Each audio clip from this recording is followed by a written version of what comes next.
ಗೌರಿ ಯಾಕವ ನೀನಿನ್ನ ಮನೆ ಕಂಡಿಲ್ವೇ? ಮನೇಲಿ ಇಷ್ಟೊಂದು ಸಮಸ್ಯೆ ಇದ್ದಾಗ ನಿದ್ದೆ ಹೇಗೆ ಬರುತ್ತೆ ಅತ್ತೆ? ಮಾವಯ್ಯ, ನೀವು ದೊಡ್ಡೋರು, ತಿಳಿದವರಾಗಿ ಅತ್ತೆಗೆ ಹೀಗೆಲ್ಲ ಬೈಯೋದು ತಪ್ಪಲ್ವಾ? ನೀವು ಹೇಗಿದ್ದೀರಾ ಅದನ್ನ ನೋಡಿ ನಾವು ಕಲಿಬೇಕು. ನೀವು ಆ ಥರ ಇರಬೇಕು ಮಾವಯ್ಯ. ಈಗ ಜೋಗಿಯವ್ರನ್ನ ನೋಡಿ, ಅವ್ರನ್ನ ಎಷ್ಟು ಪ್ರೀತಿ ಮಾಡ್ತಾರೆ ಅಂತ. ನೀವು ಹಾಗೆ ಹೆಂಡತಿಗೆ ಗೌರವ ಪ್ರೀತಿ ಎರಡೂ ಕೊಡಬೇಕು. ಏಯ್, ನಾನು ಹೆಂಗ್ ಬದುಕಬೇಕು ಅಂತ ನಿಂತಾವ ಕಲಿಯೋ ಅವಶ್ಯಕತೆ ಇಲ್ಲ. ನಿಮ್ಗೆ ಹೋಯ್ತಾ ಇರು. ಲೇ ಗೌರಿ, ನಿಮ್ಮ ಮಾವಯ್ಯ ಮೊದ್ಲೇ ಕೋಪದಲ್ಲವ್ರೆ. ನೀನ್ ಯಾಕವ್ವ ಮಾತಾಡಿ ಅವ್ರ ಕೋಪಕ್ಕೆ ತುಪ್ಪ ಸುರಿತೀಯೇ? ಅತ್ತೆ, ನೀವ್ ಯಾಕೆ ಹೀಗೆ ಹೇಳ್ತಿದ್ದೀರಾ? ಮಾವಯ್ಯನ್ಗೆ ಏನೋ ವ್ಯವಹಾರ ಇರ್ಬೋದು, ಬೇರೆ ಬೇರೆ ಬಿಸ್ನೆಸ್ ಕೂಡ ಇರ್ಬೋದು. ಆದ್ರೆ ಆ ಬಿಸ್ನೆಸ್ ಅಲ್ಲಿರೋ ಟೆನ್ಷನ್ ಎಲ್ಲ ನಿಮ್ಮ ಮೇಲೆ ಹಾಕೋದು ಎಷ್ಟು ಸರಿ? ನೀವೇ ಹೇಳಿ. ಗಂಡ ಆದವನು ಹೆಂಡತಿನ ಪ್ರೀತಿಸ್ಬೇಕು. ನೀವು ಒಂದ್ ನಿಮಿಷ ಇರಿ, ನಾನು ಜೋಗಿ ಅವ್ರನ್ನ ಕರಿತೀನಿ, ಆಗ ಮಾವಯ್ಯ ಒಳಗೆ ಬರ್ತಾರೆ. ಜೋಗಿ ಅವರೇ, ಜೋಗಿ ಅವರೇ. ಬೇಡ ಬೇಡ, ಸಂಕ್ರಮಣ ಕರೆಯೋದೇನು ಬೇಡ.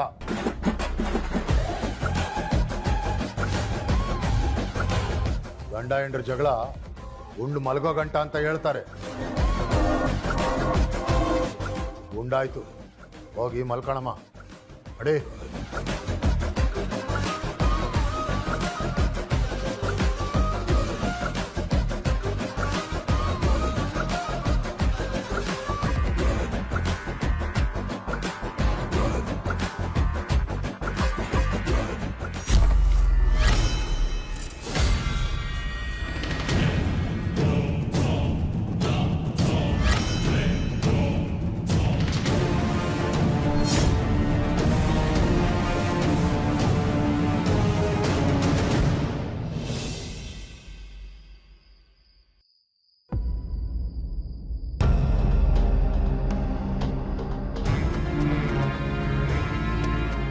ಅಮೀರೆ, ಇಲ್ಲೇ ಮನೆ ಕಂಡಿದ್ರಲ್ಲ ಅಮೀರೆ?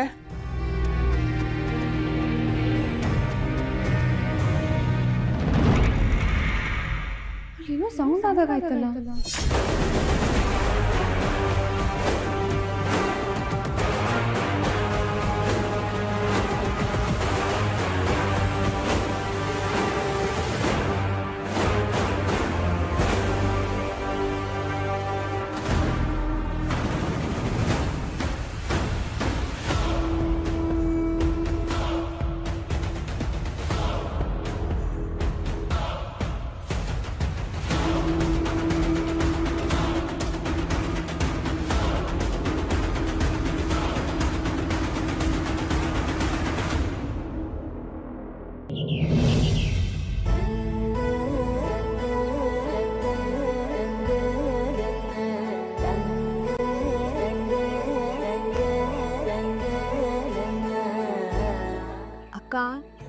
ಮತ್ತೇನಂತಿದೆ ನಿಮ್ಮ ಹೊಟ್ಟೆ ಒಳಗಡೆ ಇರೋ ನಮ್ಮ ಪುಟಾಣಿ? ಅದೇನಾದ್ರೂ ಹೇಳಿದ್ರೆ ನನಗೂ ಹೇಳಿ ಆಯ್ತಾ? ಇಲ್ಲಾಂದ್ರೆ ಅದೇನಾದ್ರೂ ಹೇಳೋವಾಗ ನನ್ನ ಕರೀರಿ, ನಾನೇ ಕೇಳಿಸ್ಕೊತೀನಿ.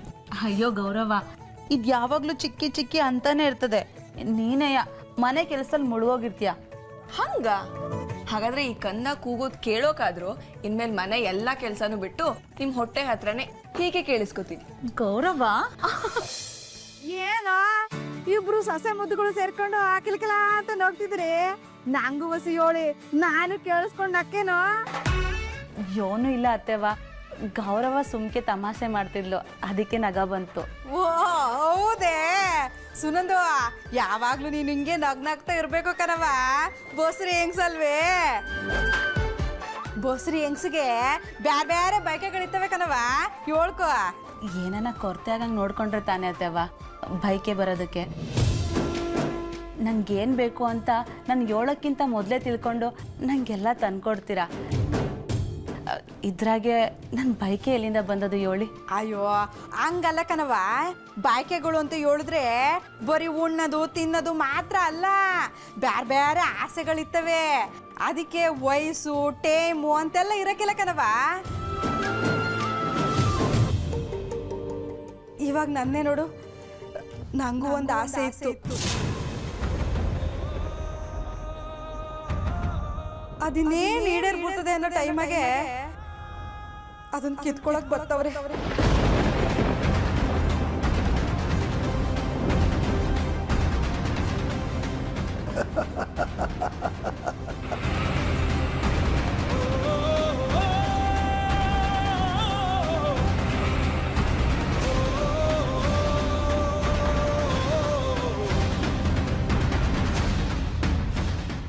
ಅತ್ತೆ, ಏನ್ ಹೇಳ್ತಿದ್ದೀರಾ? ಏನಾಯ್ತು?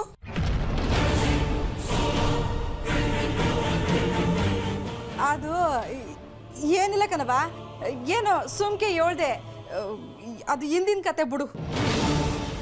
ಇವಾಗ ತಾನೇ ಹೇಳಿದ್ರಿ ಬೈಕ್ಗೆ ಯಾರೋ ಅಡ್ಡ ಬರ್ತವ್ರೆ ಅಂತ, ಇದ್ದಕ್ಕಿದ್ದಂಗೆ ಇಲ್ಲ ಅಂತ ಇದ್ದೀರಾ? ಹಾ ಅತ್ತೆ, ಅದೇನು ಅಂತ ಹೇಳಿ. ಅಯ್ಯೋ ಸುನಂದು, ಆ ಥರ ಏನೂ ಇಲ್ಲ ಕಣವ, ಹೇಳದ್ನಲ್ಲ ಹಳೇ ಕತೆ ಅಂತವ, ಅದನ್ನೆಲ್ಲ ಬಿಡು.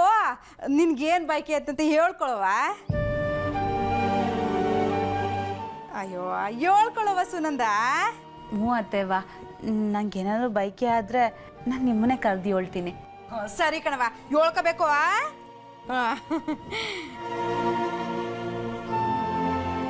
ಅಕ್ಕ, ರುದ್ರಭವ ಎಲ್ಲಿ ಹೋದ್ರು? ನಿಮ್ಮ ಜೊತೆನೇ ಇದ್ದು ನಿಮ್ಮನ್ನ ನೋಡ್ಕೋಬೇಕು ಅಂತ ಮಾವಯ್ಯ ಹೇಳಿದ್ರು ತಾನೆ? ಅದು ಅವ್ರಾಗಲೇ ಎತ್ತಗೋ ಹೋದ್ರು, ಇನ್ನೂ ಬಂದಿಲ್ಲ. ಎತ್ತಗೋಗೋರು ಏನೋ. ಸರಿ ಅಕ್ಕ. ಮಾವಯ್ಯ ಮನೆಯಲ್ಲೇ ಇದ್ದಾರೆ, ಜೋಗಿಯವ್ರ ಮನೆಯಲ್ಲಿಲ್ಲ. ಎಲ್ಲಿ ಕಳಿಸಿರ್ಬೋದು? ಜೋಗಿ ಅವ್ರಿಗೆ ಅವ್ರ ಅಪ್ಪ ಅಂದ್ರೆ ಪ್ರಾಣ. ಕನ್ಸಲ್ಲೂ ಅವ್ರ ಮಾತನ್ನ ಮೀರದೇ ಇರೋ ಅಷ್ಟು ಗೌರವ. ಅವ್ರ ಅಪ್ಪನೇ ತನ್ನ ಪ್ರಪಂಚ ಅಂತ ಅನ್ಕೊಂಡಿದ್ದಾರೆ. ಆದ್ರೆ ಈ ಮಾವಯ್ಯ ಯಾಕೆ ಹೀಗೆಲ್ಲ ನಡ್ಕೋತಿದ್ದಾರೆ ಅಂತ ತಿಳ್ಕೊಳ್ಳೋ ಪ್ರಯತ್ನದಲ್ಲಿ ನಾನು ಒಂದು ಹೆಜ್ಜೆನೂ ಮುಂದೆ ಇರದೆ ನಿಂತಲ್ಲೇ ನಿಂತಿದ್ದೀನಿ.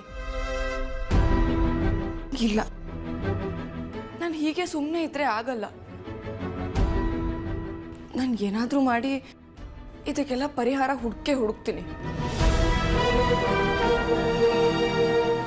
ಆದ್ರೆ ಈ ಮಾವಯ್ಯ ಜೋಗಿ ಅವ್ರನ್ನ ಆಚೆ ಕಳಿಸಿದ್ದಾರೆ.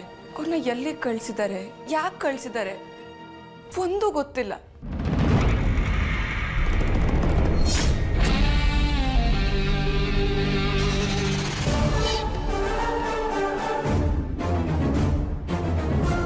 ಅವತ್ ದೇವ್ರ ಉತ್ಸವಕ್ಕೆ ಅಂತ ಮನೆ ಕ್ಲೀನ್ ಮಾಡೋವಾಗ ಒಂದು ಫೋಟೋ ಸಿಕ್ಕಿತ್ತಲ್ಲ, ಆ ಫೋಟೋ ಯಾವುದು?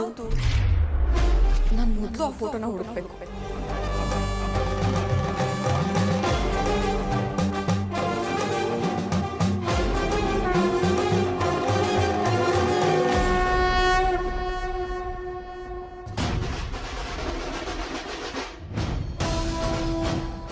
ಈ ಮನೇಲಿ ನಡೀತಾ ಇರೋ ಎಲ್ಲ ಸಮಸ್ಯೆಗಳಿಗೂ ಈ ಫೋಟೋದಲ್ಲೇ ಉತ್ತರ ಇದೆ ಅಂತ ಅನ್ನಿಸ್ತಾ ಇದೆ. ಅತ್ತೆ ಹತ್ರ ಕೇಳಿ ಎಲ್ಲ ಸತ್ಯನೂ ತಿಳ್ಕೊತೀನಿ.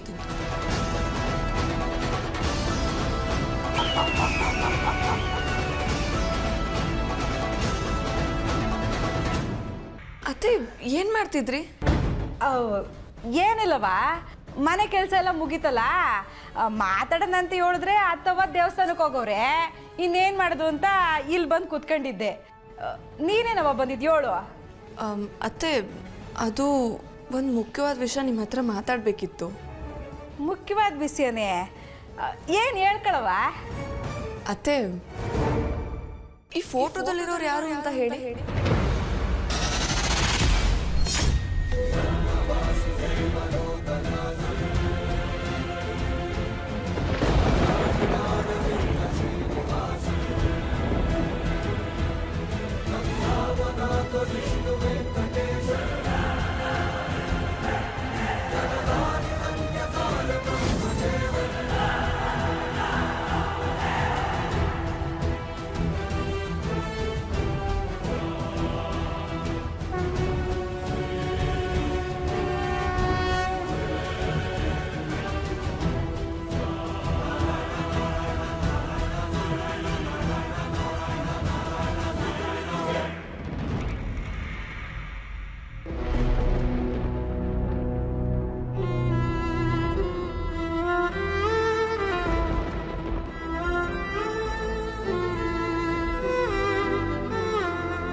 ಮತ್ತೆ ಮಾವಯ್ಯ,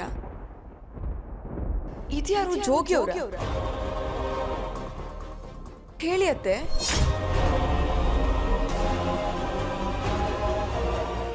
ಇದು ಯಾವಾಗ ತೆಗ್ದಿರೋ ಫೋಟೋ? ಅಂದ್ರೆ ಯಾವ ಫಂಕ್ಷನ್ ಅಲ್ಲಿ ತೆಗ್ದಿರೋ ಫೋಟೋ? ನನ್ಗೆ ಈ ಫೋಟೋ ನೋಡ್ತಿದ್ರೆ ತುಂಬಾ ಪ್ರಶ್ನೆಗಳು ಹುಟ್ಕೋತಾ ಇದೆ ಅತ್ತೆ.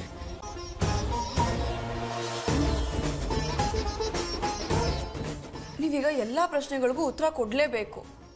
ದಯವಿಟ್ಟು ಹೇಳಿ ಅತ್ತೆ. ಅಯ್ಯೋ ಶಿವನೇ, ನನಗೇನು ಗೊತ್ತಿಲ್ಲ, ನನಗೇನು ಕೇಳ್ಬೇಡ, ನನಗೆ ಬಿಟ್ಬಿಡು, ನಿನ್ ತಮ್ಮ ನನ್ನ ಬಿಟ್ಬಿಡು ಬಿಟ್ಬಿಡು ಬಿಟ್ಬಿಡು, ತರ್ಕಾಯ್ತಗೆ.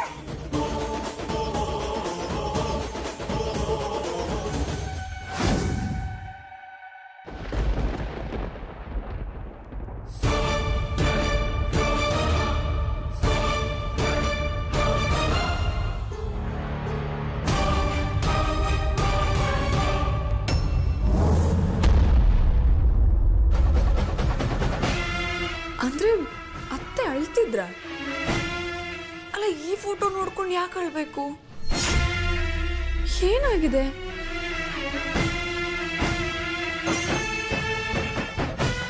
ನನಗಂತೂ ಒಂದು ಅರ್ಥ ಆಗ್ತಾ ಇಲ್ಲ. ಎಲ್ಲ ಒಟ್ಟೋಗ್ತಾಗಿದೆ. ಈ ಮಾವಯ್ಯ ಬೇರೆ ಜೋಗಿ ಅವ್ರನ್ನ ಆಚೆ ಕಳ್ಸಿದ್ದಾರೆ.